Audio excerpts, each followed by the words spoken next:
Luka Doncic is now a member of the LA Lakers. Anthony Davis is now a member of the Dallas Mavericks. And I don't know where you were. I can tell you where I was. I was in my bed.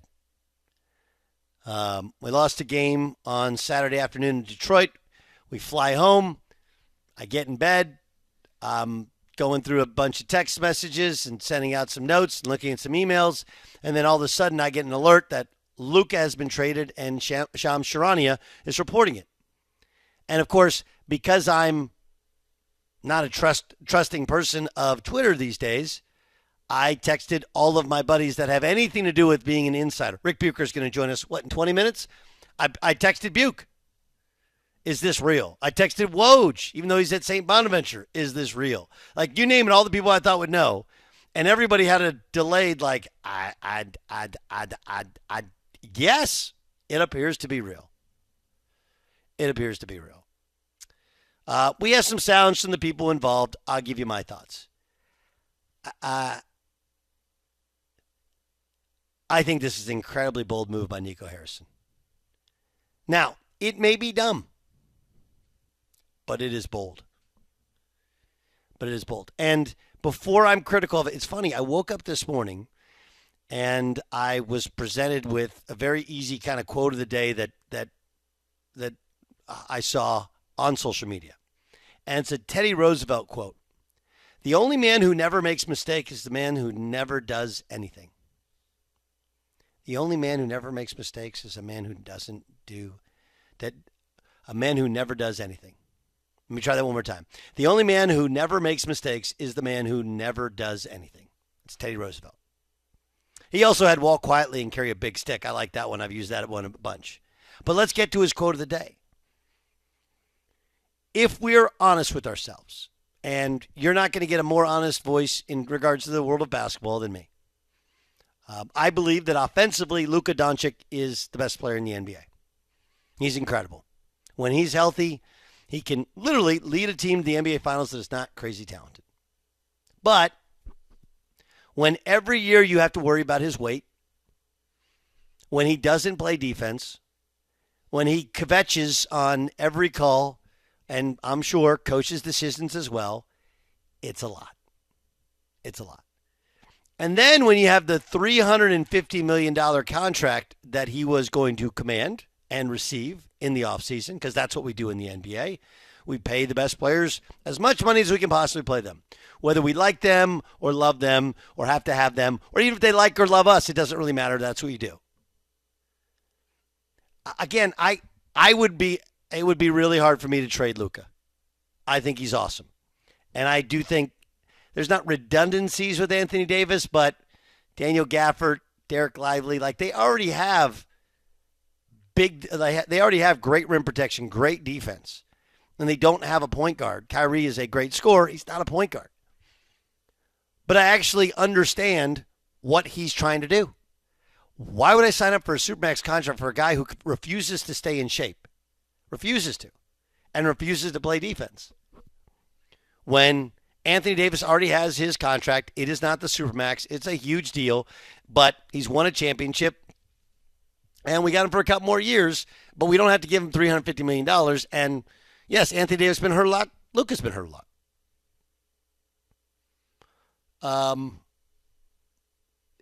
This to me is Nico Harrison saying, look, it wasn't going to work with Luka. He wasn't going to play enough, and he might not have been healthy enough. And, oh, yeah, by the way, he's never going to be in shape. It's going to be a constant. Like, if you give a guy $350 million, Chris Carter had this great expression. And it goes something like this. Money doesn't change you. Money makes you more of who you are. And Luka likes to drink beer, likes to drink wine, loves to play basketball. He's a hooper. He's a bucket. He's an unbelievable player. But if you give Luka Doncic this upcoming offseason, after how he took care of himself, upcoming into this season, $350 million guaranteed, why would he ever change?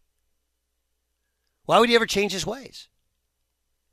And you'll have people, NBA players, are like, man, this is just a business. This is what happens. This is just a business.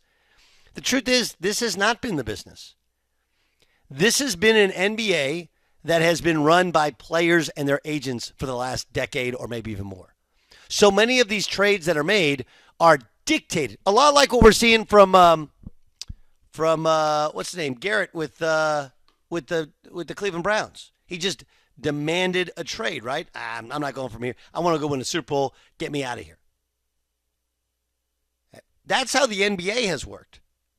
Guy doesn't think he can win at the place who drafted him, gave him everything, built up his career, gave him all kinds of opportunity. Then they're like, I'm out. They force their way out. Trade me. That's how I met Anthony Davis.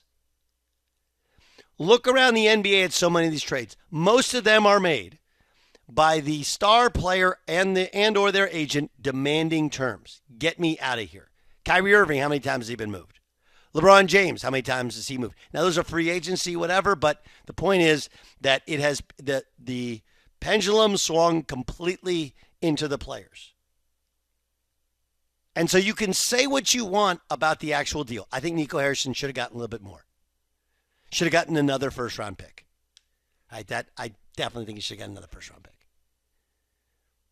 I don't think he got enough. But it wasn't a deal that was dictated by Luka. It wasn't Luka refusing to sign an extension, so them finding a way or sign and trade or whatever.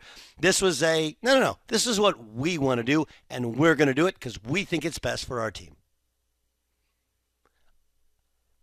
Does it feel like a mistake? Probably.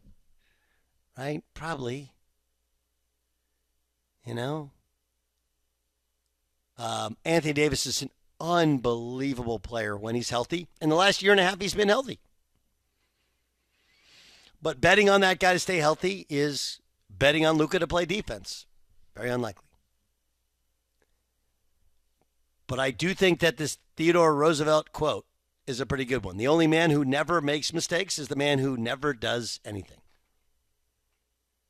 And that is a shot at so many keyboard warriors, or maybe more importantly, at people who suggested he do nothing. Sit tight. You made the finals. Get him back. I guarantee that as talented as Luka is, he's a pain in the backside, right? It's got to be frustrating to constantly be worrying about his weight, constantly, and to have to build a team 4-on-5 because you know your best player will not play defense. Guys that make these types of bold decisions, well, those are the guys that you have to have respect for, even if it doesn't work. Even if it doesn't work. It's Doug Gottlieb Show here on Fox Sports Radio. Here is Nico Harrison explaining how the trade came to be. Trades don't happen at the smallest level without stuff getting out. And Rob and I were able to have, really intense conversations over the course of, 3 or 4 weeks that started out as a coffee that, was more, hey, would you ever, I don't know, would I? Let me think of, and then it built upon that. And, we kept it between us. We had to keep it tight. J Kidd didn't know about it. But J Kidd and I are aligned, and we talk about archetypes, and we talk about the culture that we want to create. So I know the type of players that he likes without actually talking to him. Hey, would you like, so I know that. And J Kidd coached them when they won a championship. So I think when you're aligned with your coach like that, I know the type of players that he likes. And so I felt good about it making sense to where we're trying to go. The other part I like about it is, and the Hawks had been in this for years, where they made the Eastern Conference Finals once, and they were convinced that they were really close. And now they're like, yeah, we're not that close, and they started revamping stuff. We've seen this from lots of NBA teams. Heck, we've seen it from NFL teams. They get to the Super Bowl, and they think they're really close, and they're not. You're not that close. You kind of got lightning in a bottle. You got a nice draw, whatever. Right? The Mavericks got to the NBA Finals, and many people think, well, they're really close. And J Kidd's like, yeah, that doesn't – I've been around this game. The guys that make it and win consistently play both ends. He ain't it. When you hear the word culture, you know that they don't think Luka is part of that culture. And I get the idea that, well, you trade him to L.A., And he's around LeBron, who takes care of his body. He's around LeBron, who doesn't play defense anymore, but he used to, and he tries, so he will to try and live. Like, that's not how it works. If Luka hasn't gotten in shape to this place, then he made the NBA Finals, why would he ever get in shape? It doesn't just change who you are when you've been doing it one way for 25 years. So I think I have always thought the world of Luka Doncic. But I don't have to deal with him on a daily basis. And there's an expression that all guys know. All guys know. And I do think it applies to Luka. And I think it applies to lots of NBA stars. But to Luka. Have you ever heard this one, Jay Stu? For every beautiful woman you see, there's a guy who's tired of dealing with her. I was told that Lee Trevino said that once at the clubhouse. They don't say tired of dealing with her. I think a lot of men know the translation. But men do say that. And they say, for every beautiful woman you see, there's a guy who's tired of dealing with her. You ever heard that expression? Yes. I heard Lee Trevino said that at a clubhouse once. Very possible. Very possible. I think that's what this is. For every great NBA player there is, there's a GM, coach, president, owner who's just tired of it all. And that's what happened in Dallas. Gosh, this is interesting.